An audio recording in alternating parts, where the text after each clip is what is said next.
Hello, coucou et bienvenue à notre live hebdomadaire du vendredi entre référents. Je vous laisse arriver tranquillou pour ceux qui sont dispo. Aujourd'hui, je vais vous donner des pistes d'évolution et de transformation par rapport à ce que j'ai pu observer et par rapport à ce qui peut se passer pour beaucoup d'entre nous en ce moment. Donc, je vous laisse arriver tranquille et me confirmer, s'il vous plaît, que ça fonctionne au niveau du son. Coucou à celle qui arrive. Est-ce que tout fonctionne, s'il vous plaît, au niveau du son? Et si oui, pour toutes celles qui arrivent, comme d'hab, comment ça va, vous, ce matin? Ça secoue? Ça secoue, ça va bien? Comment ça va physiquement? Comment ça va émotionnellement? Comment ça va mentalement pour vous? Dites-moi ça en commentaire, on va en parler aujourd'hui.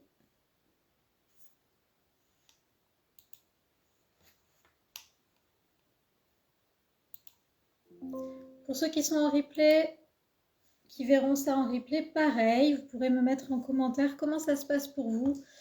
Comment ça s'est passé là cette semaine? Est-ce que ça a été challengeant ou pas? Est-ce que vous allez bien? Est-ce qu'il y a des ressentis particuliers? Parce qu'on va revenir un petit peu dessus aujourd'hui et je vais vous donner des clés, des grandes clés pour ajuster tout ça.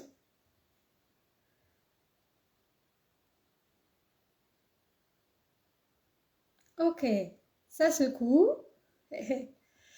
Tout à fait, tout à fait. Alors oui, en ce moment, cette semaine, ça fait longtemps que je vous en parle et que je vous dis que cette année, elle est assez remuante et challengeante. Cette semaine, ça a beaucoup secoué pour beaucoup de personnes avec qui j'ai pu échanger. Avec, bon, évidemment, toutes les personnes qui sont dans mes programmes, ça secoue, mais c'est normal parce qu'on travaille et que c'est là pour ça. Mais il y a aussi beaucoup de transformations soit qui démarrent, soit qui sont lancées, soit qui s'accentuent. Et ça vibre pas mal fort. Il y a aussi eu pas mal de gens qui ont été malades ou d'animaux qui ont fini aux urgences, de chats notamment. Donc on est vraiment en plein dans une période assez remuante. Il y a l'entrée de l'été là aussi qui active cette énergie-là aussi et qui amplifie toutes ces secousses, puisque voilà, le mois de juin démarre ce week-end, et après le début officiel de l'été, c'est d'ici 3 semaines. Mais il y a déjà des énergies qui bougent et des choses qui se passent et auxquelles nos animaux sont réceptifs et auxquelles nous aussi, on peut être évidemment réceptifs. Coucou Eugénie! Donc pour celles qui sont en direct et pour celles qui sont en replay, ça serait cool si vous aviez envie et que vous étiez d'accord pour partager dans le chat comment est-ce que vous avez vécu cette semaine, cette dernière semaine de mai, avant qu'on entre pleinement dans le mois de juin. Et aujourd'hui, je vais vous donner des tips, des guides d'éclairage et de régulation qui sont vraiment importants à comprendre pour vos chats et pour vous, surtout pour vous, dans votre rôle de référent. Alors, je disais, j'attends que vos réponses arrivent pour pas que ceux qui sont en replay attendent trop longtemps. Ça secoue grave, ça fluctue beaucoup, notamment au niveau des émotions et au niveau du corps. Le corps est beaucoup sollicité et les émotions jouent beaucoup. Fluctuation émotionnelle, la sensation d'avoir des montagnes russes, d'avoir des petits bobos par-ci par-là plus que d'habitude, ou vraiment de tomber malade. Il y a eu beaucoup ça cette semaine, que ce soit parmi mes clients ou les gens avec qui j'ai pu échanger, que ce soit pour eux ou pour leurs animaux de façon générale, mais pour les chats, ça peut être assez fort, assez intense à cette approche de l'été. Et pour nous, en tant qu'humains, c'est important d'être conscient de ça, d'être conscient qu'il y a des périodes dans l'année qui sont plus challengeantes que d'autres. Et notamment pour nos chats, les changements de saison peuvent être assez challengeants pour des raisons purement déjà physiologiques, mais aussi pour d'autres raisons émotionnelles, énergétiques et autres. Et que c'est important pour nous, dans notre rôle de référent, d'avoir cette conscience-là et de revenir à notre alignement, aussi bien pour nous bien traverser ces changements de saison ou ces périodes plus challengeantes, que pour préserver notre chat en répondant à ses besoins, l'aider lui en fonction de ce qu'il vit en tant que chat, et aussi le préserver de nos fluctuations à nous, auxquelles il peut ou ne peut pas s'adapter ou se réguler en fonction de ses particularités. Pour nous, ces fluctuations, on va beaucoup les ressentir d'ordre émotionnel. C'est normal que ça bouge, c'est normal que ça secoue.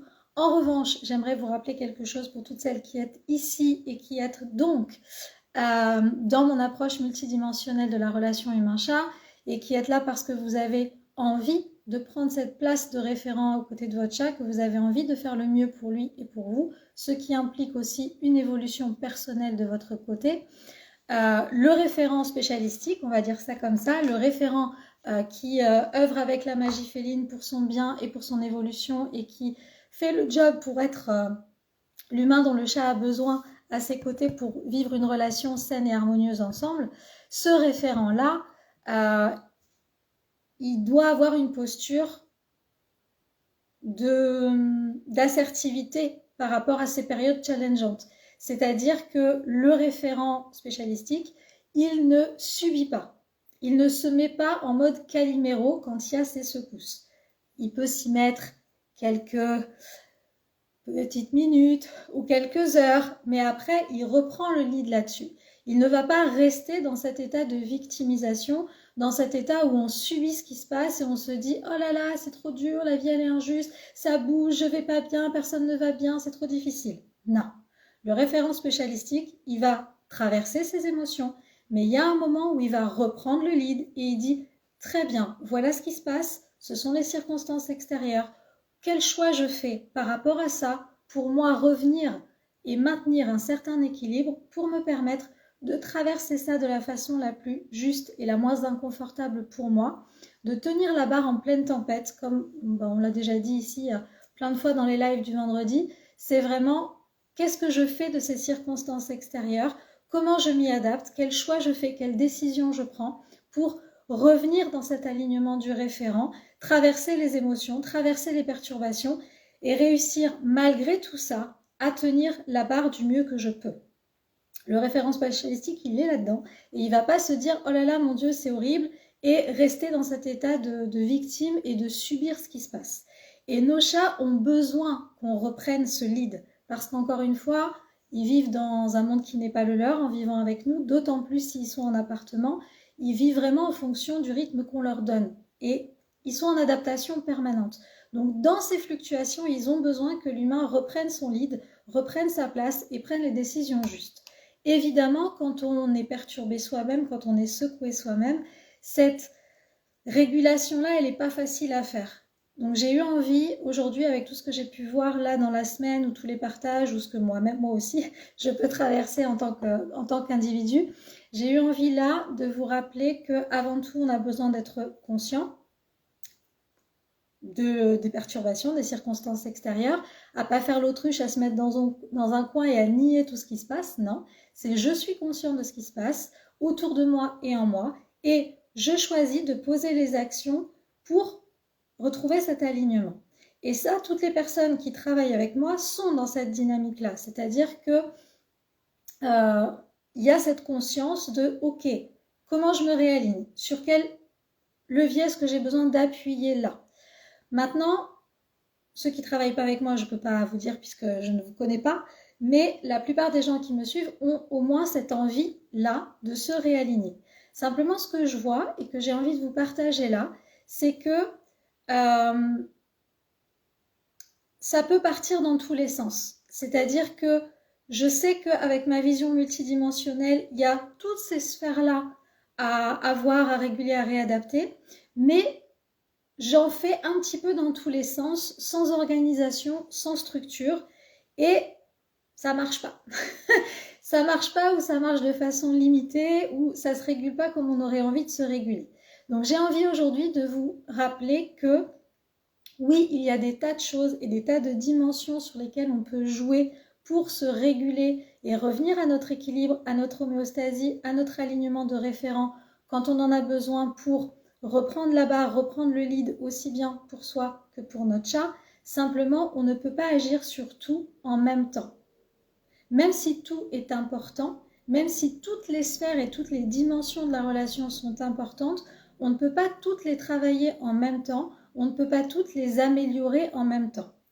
Et il n'y a pas un ordre précis quand on est dans une période de perturbation. Parce que En réalité, il y a des actions à prioriser. Il y a des champs d'action à prioriser. C'est-à-dire que dans le cycle dans lequel je suis, dans la perturbation que je vis actuellement, moi, individuellement, je vais avoir besoin de me dire quelle est ma priorité en ce moment, de quoi j'ai besoin en ce moment pour revenir à cet équilibre. Et c'est jamais tout en même temps, c'est une priorité. Priorité, c'est-à-dire que parmi toutes les possibilités, je dois me concentrer sur ce qui est le plus important, sur ce dont mon être a le plus besoin, sur ce dont ma relation a le plus besoin pour que je revienne à cet équilibre-là. Et aujourd'hui, j'ai envie de vous donner 7 leviers que vous pouvez activer, cette priorité que vous allez avoir besoin individuellement d'observer et de choisir simplement quand vous êtes en période de perturbation. Donc si en ce moment vous êtes secoué, perturbé par tout ce qui peut se passer pour vous et pour préserver votre chat, je vais vous donner 7 possibilités à activer sur lesquelles vous concentrer. Parce que ce qui est magique, c'est que quand vous bossez sur la bonne priorité, quand vous avez identifié le bon champ d'action à activer, ça fait effet domino. C'est-à-dire que les autres parties, les autres sphères, les autres dimensions, elles ont aussi l'effet positif de ce qui se passe dans la première sphère. Si vous faites un petit peu partout ou de façon désorganisée ou sans avoir réfléchi aux véritables besoins actuels, ça va être parasité, ça va partir dans tous les sens et vous n'allez pas réussir à revenir aussi bien et aussi juste que ce que vous voulez. La première chose, c'est faire preuve justement de structure, vous poser et vous dire très bien, dans la situation, la perturbation actuelle que je vis, quelle est la priorité pour me permettre de me réaligner. Donc je vais vous donner 7 leviers, si vous êtes d'accord, 7 possibilités, et vous allez me dire après, quelle est cette priorité pour vous. Coucou à celles qui viennent d'arriver. Alors, vous pouvez déjà, pendant que je vous donne les différents leviers comme ça qui me viennent, me dire comment déjà ça résonne pour vous. Est-ce que vous avez tendance, quand vous êtes en phase de perturbation, à prendre un stop, à vous poser et à vous dire « Wow, très bien, je reprends le lead une fois que j'ai évacué mes émotions, je reprends le lead et je réfléchis en conscience à de quoi j'ai vraiment besoin, quelle est la priorité, le champ, le levier, la priorité à activer pour moi maintenant, par laquelle commencer, dans laquelle mettre mon énergie, mon attention pour pouvoir réguler ça.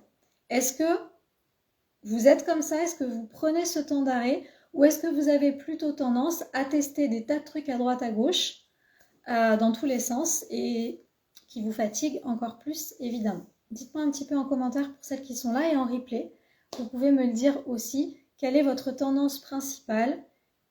Est-ce que vous subissez les choses ou est-ce que vous reprenez le lead et de quelle façon est-ce que vous reprenez le lead? Dites-moi ça un peu. Pendant que les commentaires arrivent, je démarre. Le premier levier, alors je vais vous les donner comme ils viennent. Il n'y a pas forcément une hiérarchie, hein, vous avez bien compris. C'est votre priorité à vous actuellement qu'il va falloir aller voir. En revanche, celui-là, le premier pilier, ça peut être toujours le premier à vérifier. Avant d'aller voir les 6 autres, vous dire est-ce que celui-là c'est OK? S'il est OK, quelle est la priorité parmi les autres? Le premier pilier, c'est votre énergie vitale. C'est le non négociable.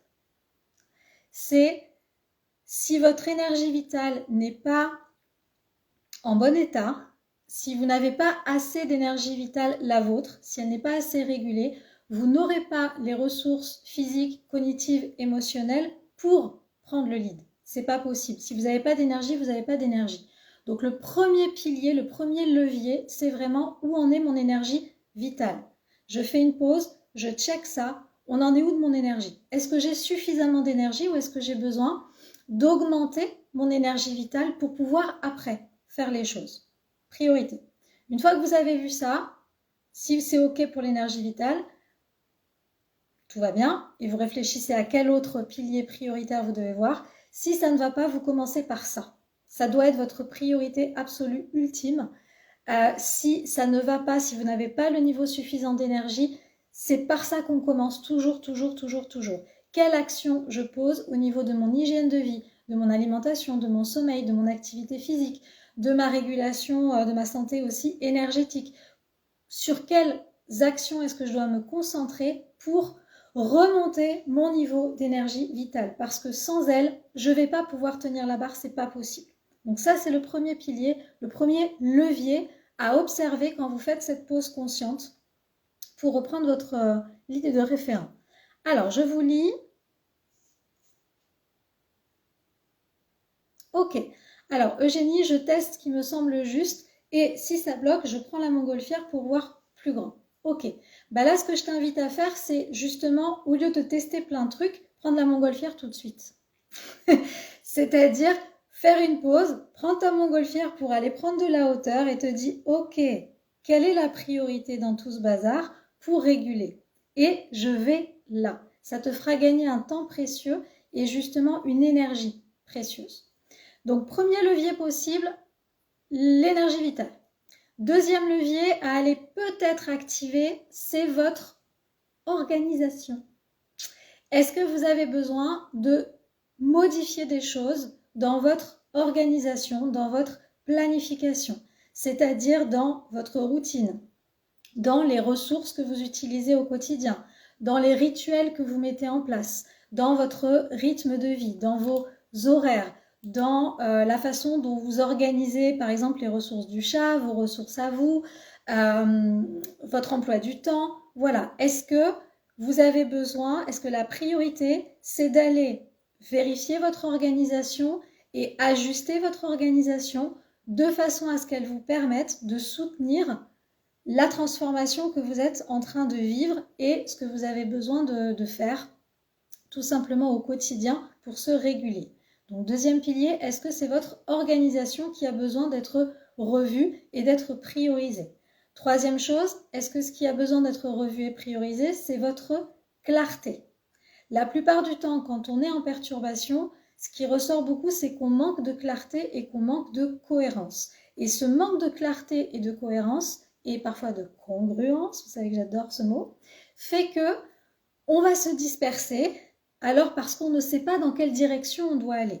Donc faire cette pause et dire, est-ce que je suis claire par rapport à ce que je veux, par rapport à ce que je mets en place, par rapport à mes besoins, mes limites, mes ressources? Est-ce que je suis au clair par rapport à ça? Est-ce que je suis cohérente entre ce que je dis vouloir mettre en place, ce que je ressens par rapport à ça et les actions réelles que je mets en place? Ou est-ce que j'ai des contradictions entre ce que je demande et ce que je fais concrètement pour l'obtenir? Par rapport à votre chat, est-ce que le message et la communication que vous avez envers lui est clair? Est-ce que c'est cohérent dans votre façon de communiquer avec lui, de lui poser le cadre, de répondre à ses besoins? Est-ce que tout ça est clair ou est-ce qu'il y a besoin de reclarifier des choses? Mettre de la clarté à l'intérieur de vous, dans votre tête, dans votre vision des choses, dans ce que vous mettez en place, mais aussi de la clarté vis-à-vis de votre chat, dans le quotidien que lui, il est obligé de suivre et de réguler. Ensuite, autre pilier, c'est est-ce que ce que vous avez besoin de réguler et de prioriser, c'est votre, comment dire ça? C'est votre attention et votre observation active et consciente des choses. C'est-à-dire que pour savoir ce que vous avez besoin de modifier, les leviers sur lesquels vous avez besoin d'appuyer, vous avez besoin de porter votre attention sur ce qui se passe en vous et autour de vous. Vous avez besoin d'observer en conscience ce qui se passe en vous et à l'extérieur de vous. Si vous vivez un peu en pilote automatique, sans réellement poser de l'attention sur les choses, sans réellement observer en conscience ce qui se passe en vous, vous allez forcément avoir beaucoup de mal à aller trouver ce qui se passe parce que vous ne savez pas ce qu'il y a à activer. Et ça, souvent, quand je viens en consultation comportement, le manque d'attention et le manque d'observation, c'est quelque chose qui ressort beaucoup parce que quand la plupart du temps, je vais poser des questions à mes clients pour leur demander des détails par rapport à leur chat, ce qui revient beaucoup, c'est franchement, je sais pas, j'ai jamais fait attention à ça, je peux pas te répondre. L'attention, l'observation consciente. Observation, c'est je regarde avec attention sur des critères précis, sans forcément partir dans tous les sens d'analyse, mais je prends du temps d'observation au quotidien.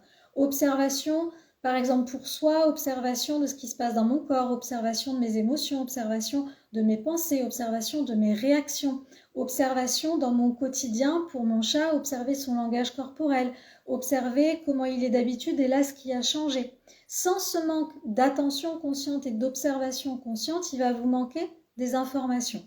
Donc parfois, dans une phase de perturbation, ce qu'on a besoin d'abord de faire, c'est remettre de l'attention sur les choses et revenir dans l'instant, c'est-à-dire être beaucoup plus présent à ce qu'on fait, à ce qu'on est, à ce qui se passe en soi et autour de soi. Mettre de l'attention. Et cette attention nous permet de mieux observer et donc après, de mieux passer à l'action. Passer à l'action, c'est un autre levier. Est-ce que ce qui a besoin d'être régulé et priorisé en ce moment, c'est vos actions?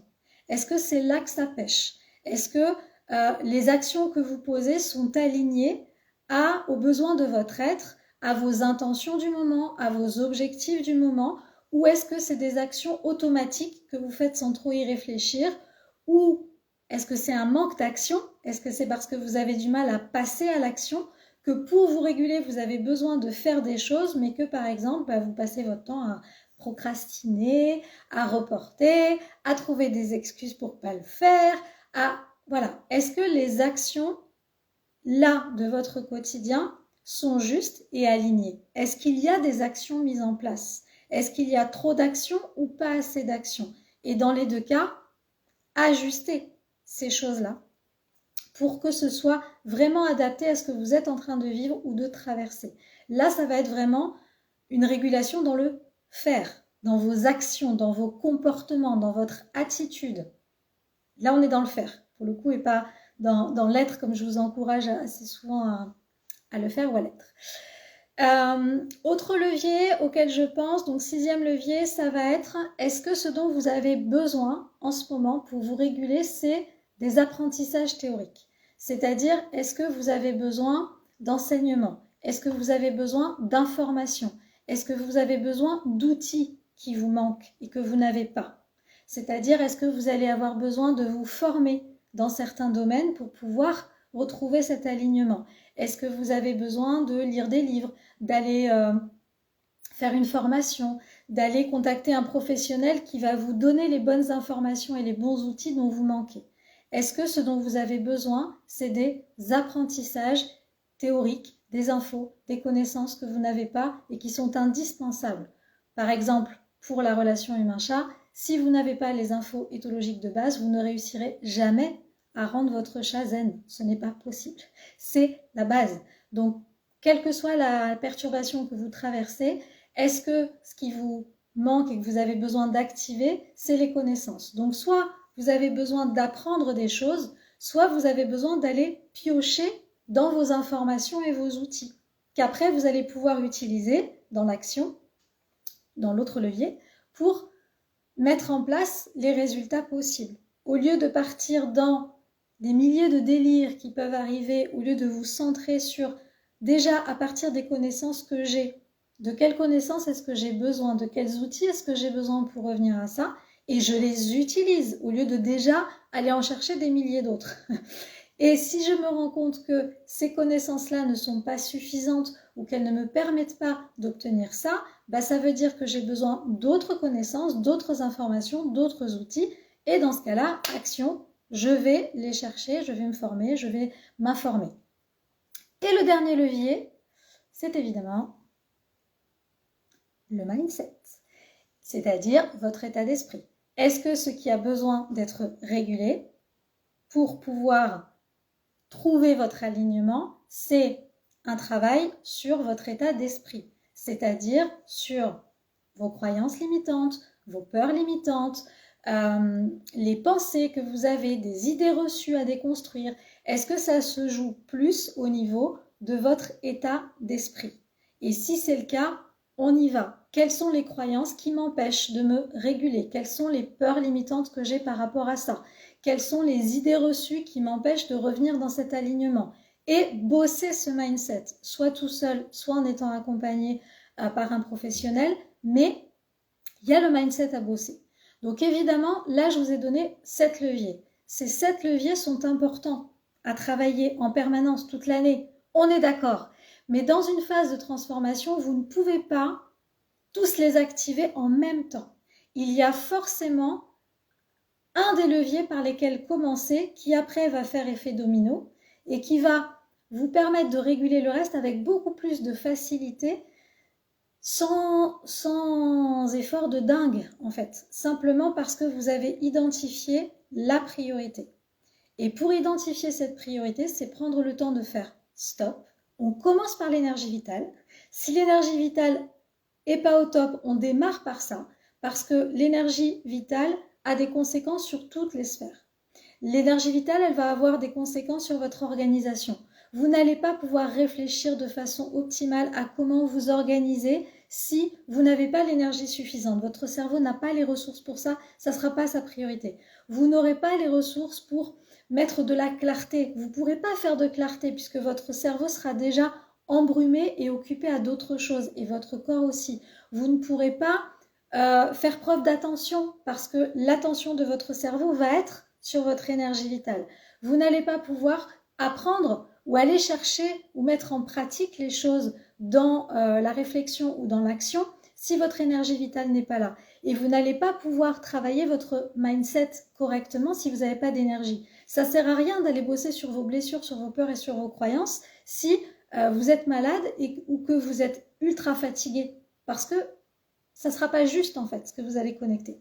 Donc le levier indispensable, quoi qu'il arrive, peu importe ce que vous viviez, c'est votre énergie vitale. Et si ça c'est ok, on prend les 6 autres et parmi les 6 autres, qu'est-ce qui pêche en ce moment et que j'ai besoin de revoir, de restructurer, de réorganiser pour que ça se passe. Et à partir de là, j'en fais ma priorité et chaque jour, chaque semaine, avec cette priorité, quelle action je pose et je me concentre à 100% dessus. Ça doit devenir ma priorité. Et à partir de cette priorité, le reste va aussi pouvoir se mettre en place facilement, parfois tout seul, sans que vous n'ayez rien à faire, et parfois avec des actions de votre part. Donc je vous répète les piliers, l'énergie vitale, l'organisation, la clarté, la cohérence et la congruence, l'attention et l'observation consciente, donc être davantage présent à ce qui se passe en soi et autour de soi, les connaissances, donc les apprentissages ou les outils à avoir, l'action et le mindset. Voilà. Pour celles qui sont en direct et pour celles qui sont en replay, dites-moi un petit peu, selon vous là, après vous pourrez passer plus de temps à y réfléchir en conscience, etc. Mais là, en fonction de la période de vie dans laquelle vous êtes, en fonction du cycle de vie ou du cycle de transformation dans lequel vous êtes, en fonction de votre état du jour, qu'est-ce qui vous semble être le pilier prioritaire pour vous pour pouvoir maintenir votre alignement ou retrouver votre alignement si vous êtes un peu désaligné en ce moment. Quel est le levier prioritaire à activer selon vous parmi les 7 que je viens de donner? Dites-moi ça en commentaire, que vous soyez en direct ou en replay. Et pendant que les commentaires arrivent, je vous rappelle que c'est le dernier jour pour vous inscrire au Cocon MF qui démarre samedi et qui est justement consacré à la régulation pour vous et au soutien pour vous dans vos périodes de transformation. Si en ce moment vous êtes secoué, vous êtes perturbé, que émotionnellement ça va dans tous les sens, ça veut dire qu'il y a une régulation à faire parce que vous êtes en train de vivre une transformation personnelle et que vous allez avoir besoin d'être soutenu sous plusieurs aspects, ok, mais qu'il va falloir réguler des choses. Donc le Cocon MF qui démarre samedi, ça va être un gros soutien pendant 3 mois pour vous aider à traverser ces perturbations, vous aider à réguler ça avec un groupe de soutien et avec évidemment mon expertise et la magie féline, où on va être là pour vous guider, pour vous soutenir, pour vous donner tout ce qu'on vient de dire en fait, pour vous donner les connaissances, les outils, faire remonter votre énergie vitale, vous donner les clés d'organisation, apporter de la clarté, travailler sur le mindset, tout ça, ça va faire partie des régulations en fonction des besoins de chacun dans le groupe et en fonction du collectif. Donc n'oubliez pas, parenthèse pub, que c'est le dernier jour aujourd'hui pour rejoindre le Cocon MF si vous avez besoin de soutien en ce moment dans cette perturbation, que vous ne savez pas par où commencer, que vous avez vraiment de la clarté pour le coup à faire et du soutien à avoir pour vous réguler et permettre de garder cet alignement et de garder le lead, quoi qu'il arrive, garder la barre en pleine tempête, comme je vous le dis toujours.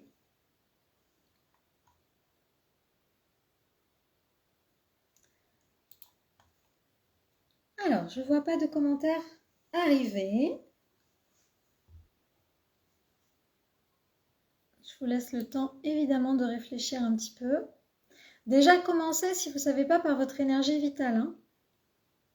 Où en est votre énergie vitale? Si vous deviez la quantifier sur une échelle de 0 à 10, 0 étant ma batterie est à plat, je n'ai plus du tout de batterie dans mon être, ou jusqu'à 10, 10 c'est batterie complètement chargée, tout fonctionne et je suis opérationnelle. Sur cette échelle de 0 à 10, à combien est-ce que vous estimez votre énergie vitale? Déjà, ça va être un indicateur. Si elle est OK, très bien. Si elle déborde, comme Eugénie, il y a peut-être une régulation à faire parce que, merci Eugénie, trop d'énergie, c'est pas bon non plus. Ça peut avoir des impacts. Donc, comment est-ce que je régule mon énergie pour qu'elle soit optimale pour ce que j'ai à faire correctement? Parce que s'il y en a trop, ça crée des fuites à d'autres endroits. Voyez-vous? Si votre réservoir, prenons l'image d'un réservoir d'essence, votre énergie vitale, c'est l'essence que vous mettez dans la voiture. Chacun a un réservoir différent et ce réservoir, il est prévu pour contenir une certaine quantité d'essence, une certaine quantité d'énergie. Si vous en mettez plus, qu'est-ce qui se passe? Ça déborde. Et si ça déborde, ça peut avoir des dommages collatéraux autour. Okay? Donc, régulation, c'est quel est mon niveau d'énergie normal à moi, de quelle quantité d'essence j'ai besoin de mettre dans mon modèle de voiture à moi qui est unique. Et ensuite, comment je l'utilise, ça c'est autre chose. Mais au niveau de cette énergie, donc si vous avez du mal à répondre au niveau de la question, ça peut être aussi simplement au niveau de votre hygiène de vie, où vous en êtes dans la qualité de votre sommeil, dans votre alimentation, dans vos activités physiques et dans votre hygiène énergétique. Ok Eugénie, le mouvement, je danse, je marche dans la forêt, je vais voir les chats et hop, juste équilibre trouvé. Voilà, génial, parfait. Pour votre énergie, il y a des tas de choses à faire pour la réguler, que ce soit pour l'augmenter quand il n'y en a pas du tout, que ce soit pour la réguler quand il y en a trop et qu'on n'arrive pas à la gérer. Il y a des choses généralistes que je vous propose dans tous mes coachings et dans tous mes accompagnements de groupe, évidemment. Mais il y a aussi vos petits trucs à vous que vous pouvez mettre en place et que soit vous connaissez déjà, soit vous avez besoin de tester. Et là, Eugénie, elle vous en donne quelques-uns. Le mouvement, la danse, la marche, voilà, voir les chats. Ça peut être bien de voir si cela vous convient. Ok, donc si l'énergie vitale est ok, après, lequel des 6 autres piliers est prioritaire?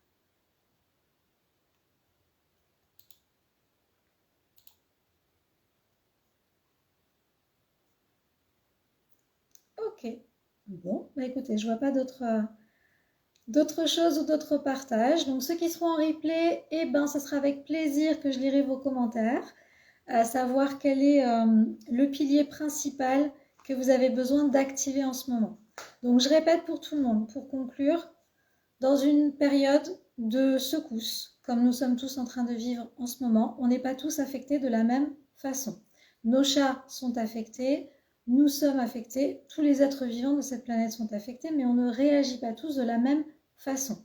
Si vous ou votre chat est en ce moment affecté et perturbé, il y a des choses à faire pour lui, bien évidemment, pour sa santé, pour le reste.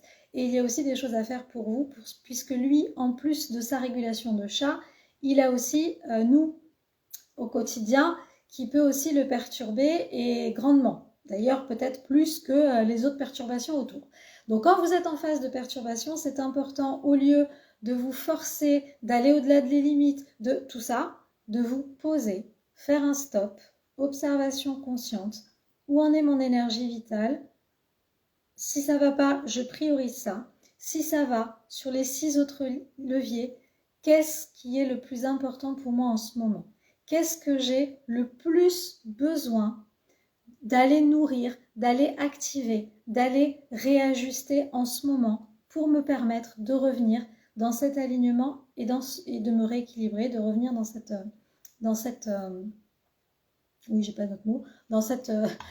alignement et dans cette régulation.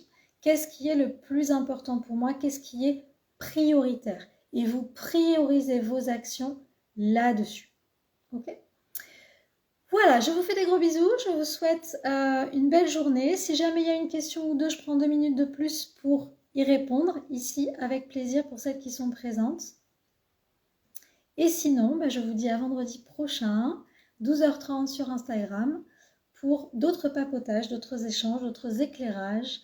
N'hésitez pas, en fonction de ce que vous vivez aussi, à me partager vos besoins ou ce dont vous auriez envie que je vous partage aussi le vendredi, puisque cet espace, il est là pour vous accompagner, vous, les humains, dans ce que vous avez à vivre, à traverser, pour être des référents alignés, devenir le chat dans votre...